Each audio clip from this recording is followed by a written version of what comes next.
What's going on, everybody? And we are live for my Q&A. Kind of feels like I'm doing these daily now because everybody's leaving me questions and comments in the box. And basically, this is what I'm going to be doing from now on. I'm basically just going to be taking your questions, your any fitness, self-defense, or any kind of maybe life tip, or maybe you're a little bit lost in life, or you just need any kind of overall tips. So that's what I'm going to be doing, and I'm going to be answering a question today that I got. Nick, should I train Krav Maga or MMA for a street fight or for self-defense? So that's a great question, and a question that I get very, very common. But before we start, guys, go visit my website, nickdrossos.com. I have April 11 and 12, my level 1 instructor course here in Montreal, Quebec, Canada. Spaces are limited. I have 3 people registered, only 5 spaces left. As well as go check out my website. We have a brand new fight analysis, access to my seminars, my webinars, my tutorial, a women's self-defense section, so much content. It's all up at the nickdrossos.com. I'm also offering one-on-one coaching and training online to anybody, so you could train with me anywhere, from anywhere around the world. So let me answer the question. I just did Krav Maga today, would be work on the street 100%. So let's look at the difference between Krav Maga and MMA. And for those who might not know, I'm certified in Krav Maga. I've trained with some of the top guys in Krav Maga. And I've also done MMA, and I trained with a pro fighter. And so I've experienced a little bit of both. Actually, not a little bit, quite a bit of both. And I could also understand the difference of how they, how you can use them and how they could be applied, each in their own environment, but as well if you were to switch a role, which means if you took an MMA fight and you put him in the street, or you took a Krav Maga guy and put him in the ring, what would happen? So, when I look at Krav Maga, again, we look at Krav Maga. Krav Maga is, again, it's designed, it's created, it's made for the street self-defense. The techniques and the movements are a lot more basic, more gross motor skills. There is some Krav Maga that's more technical, even though they each teach it. It's supposed to follow a certain way, and it's taught the same way. What I've seen through my experience of Krav Maga, many people have taken it over the years of people being certified, and everybody's a lot of people teach it their own style. A lot of people make it as intense as they want. I've seen good Krav Maga and I've seen bad Krav Maga, and that really depends on the instructor. It depends on how he teaches it, how he delivers it, how far he wants to take the training. You're looking at MMA. MMA is designed for the ring. What is the difference? Well, you're in a cage or in the octagon, whatever you want to call it. You're one-on-one. You got the gloves. You got the mouthpiece. You can't strike the throat. You can't eye gouge. You can't hit the groin. You can't hit behind the head. You can't stomp the head. There's no weapons. There's no multiple attackers. It's 2 different animals, right? It's two different dynamics of fighting, right? And it all depends on what are you training for. If you're fighting to learn and to fight, professionally, and this is what you want to do, then obviously MMA. If you're really learning how to defend yourself, obviously it's Krav Maga. Now, how can they each be used, and can they be put together? Absolutely. Training in MMA is going to give you the footwork, the speed, the timing, the agility, help your striking power. You're definitely going to learn how to fight in clinch, fight in out. There's a lot of great skills that you're going to acquire through MMA. When you look at Krav Maga, you're going to learn about, they don't do it as much, I don't know how much they do it from the instructors. I've seen, I teach a lot about awareness, about verbal defense, everything that happens prior to the first strike. I really focus on that a lot because I know the importance of those few seconds prior to the strike being thrown. Krav Maga goes straight into what happens when the strike is thrown. Uh, I've done both Krav Maga and MMA. Josh, so what do you think? So you do the Krav Maga, and you're gonna learn about multiple attackers, about weapons, about survival, how to escape, faster and quicker reactions against improvised weapons. Now, if you want to do both, I think that is a great combination. Meaning, if you're doing your MMA and you're striking, you're fighting, you're going in the cage, and then you could take those skills that you acquire and also adapt them to your Krav Maga training. Where, example for myself, when I'm teaching, if you're doing MMA, well, you're not learning how to defend against a knife, but you are developing your footwork and your speed and your timing and your grip strength from all the grappling that you're doing. Well, how is that going to help you when you're trapping the knife? You're going to have better stability. You're gonna have a stronger grip. You're going to have better movement to be able to trap and strike. So there are elements you're going to gain from both of them. So I think I personally like that combination. Some people tell me, what about Jiu-Jitsu and Krav Maga? Jiu-Jitsu, again, you're going to get some great skills: how to fight in close, clinch, how to like fall, how to take somebody down if you're going down. You're going to learn how to basically move and flow on the inside, or the outside, feel your opponent's energy. Again, there's not much striking. If you take Jiu-Jitsu alone, you're not going to, you're not going to have a knife fight. Chances are you're going to get fucking slaughtered. And you might tell me, well, what about your system, Nick? You're not going to get slaughtered. And I tested this before, where one guy could only just do Jiu-Jitsu, and I could do, and we saw how many stabs he got, and then he was able to use what I'm teaching him. Yeah, he still got cut, but instead of getting cut 20 times, he got cut like 7 times or 6 times, whatever it is. Again, there's no guarantees when we're looking at knife defense, and especially when you're training it full out. So, so that's it, guys. So I'm going to take some of your questions now. Jiu-Jitsu alone is not for the street. Again, it's always a combination of many styles. On the Kala system, I have no clue what that is. Hey, Nick, hey, do you do I train with a private coach. Yes, I still do. I still spar. I do Jiu-Jitsu. I just did Krav Maga today. Would work on the street 100%. Kriegi, Kirill, would it work 100%? Nothing works 100%.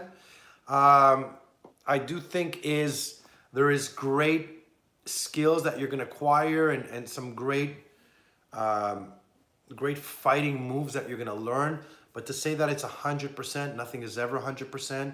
Too many factors and too many variables that are going to come and play into every single attack, the circumstance, your mindset. So, but I do believe that it is one of the better self-defense systems out there. And people always ask me, Nick, is it Krav Maga what you teach? There is elements of Krav Maga. There's elements of what I put in through my own personal experience. There's some elements I've learned through Davis, through training in MMA, and I've kind of combined all of that to, through my experience, into what works best for me. The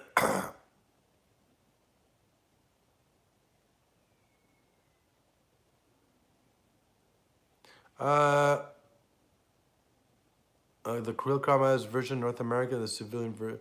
Mr. Kais, I actually believe that. I do believe probably in Israel, it's a lot more realistic, probably more realistic. It's probably been watered down for civilians. And here's the thing too, guys. You're looking at it, if you own a gym and you're teaching self-defense, and your students are coming in and being injured all the time because you're going full out in scenarios and you're busted up every time. After a while, you're going to start losing students and your gym's going to close. So there is a balance between, teaching, getting them to do a live drills and dynamic drills and experiencing a real, as close as possible, real scenarios without getting fully injured all the time. So yeah, they probably do water it down. They do tone it down in terms of the drills and the intensity of what they're teaching for the safety of the people who are training, as well as what you're teaching out there. Muhammad Ali, please say my name. Done. Yes, you're right. Nothing works on martial arts, but I think Krav Maga is good multiple art. Look, let me just take some of your question, guys. Do you recommend Krav Maga for police officers? Um, there's like, I mean, there's certain elements that could, like, whether you're teaching civilians or police officers, certain elements in the training that are the same. At the end, if you're in close quarter and you're 10 feet away and the guy's charging at you, your attacker's charging you with a knife, whether you're an officer or whether you're a civilian, let me tell you, at that point, you're a human being about to fight for your life because the threat is the same, right? And obviously in close quarter range, you might not have the time to get to your gun. Chances are you won't. And I've done this test when I was in New York City with Joe Riley when we did the 22 feet. We took 22 feet apart. Joe was here, had the gun here. I had a marker. Somebody said go. By the time he got to his gun, I had slashed him and cut him. So when you're in that close range, some of the striking principles are the same. Some of the only thing that changes are the rules of engagement. That's pretty much the only difference. But in terms of when the fight is on, if I'm in close quarter, whether I'm an officer or not, and I'm being attacked with a knife, I'm gonna fight with everything I have. I'm gonna fight with my fucking life because I know the dangers of of the knife in close quarters. Absolutely not. You shouldn't go in close quarters against a knife. That's for sure. So, is Muay Thai and alternative martial arts?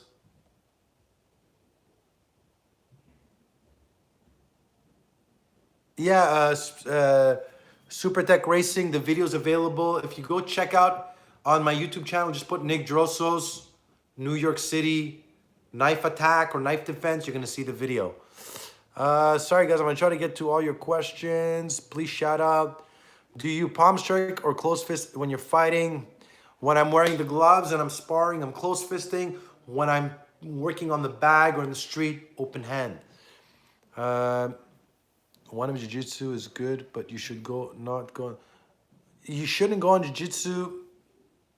You shouldn't go on the ground, man. Multiple attackers, weapons. It's the last thing you want to do. Krav Maga or Kung Fu. I would take Krav Maga any day.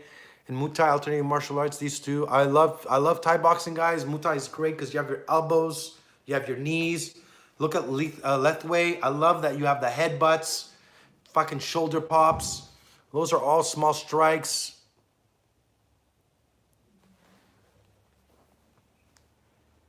What's my on Asian martial arts? Look, guys, I did Kung Fu. I did some Taekwondo.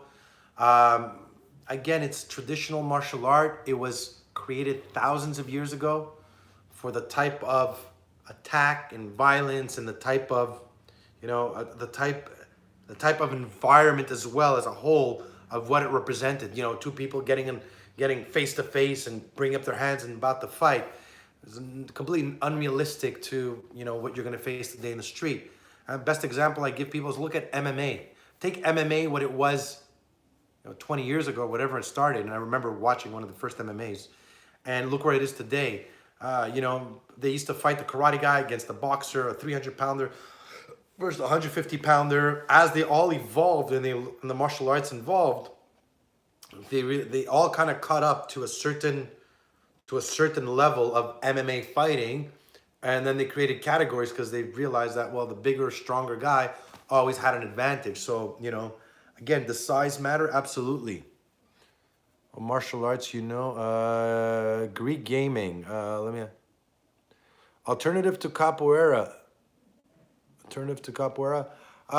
Davis does capoeira. Actually, man, David moves amazing because he does capoeira. He's flexible. He throws these crazy kicks. I love it as an art. Could it be used in the street? Why not? You might be able to pull off, one of those kicks, but that doesn't mean that it works. You always have to ask yourself, is it possible or is it probable? Which one are you training for, right? So, in your opinion, what is the best combination of martial arts? Everyone has professional. My best combination of martial arts would probably be My best martial art combination would probably be, I would probably say Thai boxing, but even more now, I'm looking at Lethway, King Leduc. I'm a big headbutt guy, and I love that the fact that they're headbutting, they're hammer fisting. So the Lethway, probably I would tell you some jiu-jitsu, and the reason why I would probably say some jiu-jitsu is only because you're gonna learn how to feel your opponent's energy, how to move, how to position in close, and obviously, sorry guys, some boxing. Boxing is your base. Always start with boxing. That's your base. Learn how to put up your hands. Learn how to slip. Learn how to move. Learn how to footwork. Learn how to throw a proper punch, hook, move, slip. Know your distance. Know your range. You learn that from boxing. So let's say you look at boxing, Thai boxing, some jiu-jitsu. That is a nice, good combination. Again, in none of this, you're talking about awareness, how to verbally diffuse a situation, how to defend against a knife, how to use an improvised weapon. And that's the difference of what I'm teaching through my program. So thanks, Kirill. So guys, I'm gonna ask all of you, go visit my website, nickdrossos.com. If you want to train with me online, I offer online training. I'm also having my level 1 instructor course, April 11 and 12 here in Montreal, Quebec, Canada. Spaces are limited. I'm only taking 5 people right now. 3 already reserved. And I'm gonna have a new program coming out soon. We're creating a new membership site, and I just filmed conditioning for combat. I filmed scenario training outside. I'm going to be doing a self-defense and MMA series, some how to win a bar fight series. So I have a new series. They're all going to be on my website, nickdrossos.com. So guys, go check it out. Go sign up to my newsletter. I'm going to be doing giveaways every month for people who sign up. And that's it, guys. I hope you enjoyed the video. If you have a question, by the way, guys, if you're watching right now, leave me in the comment box your questions. So I'm just going to keep making videos for you guys. I should do a movie for sure. So I hope you guys enjoyed the video. Stay safe and stand strong.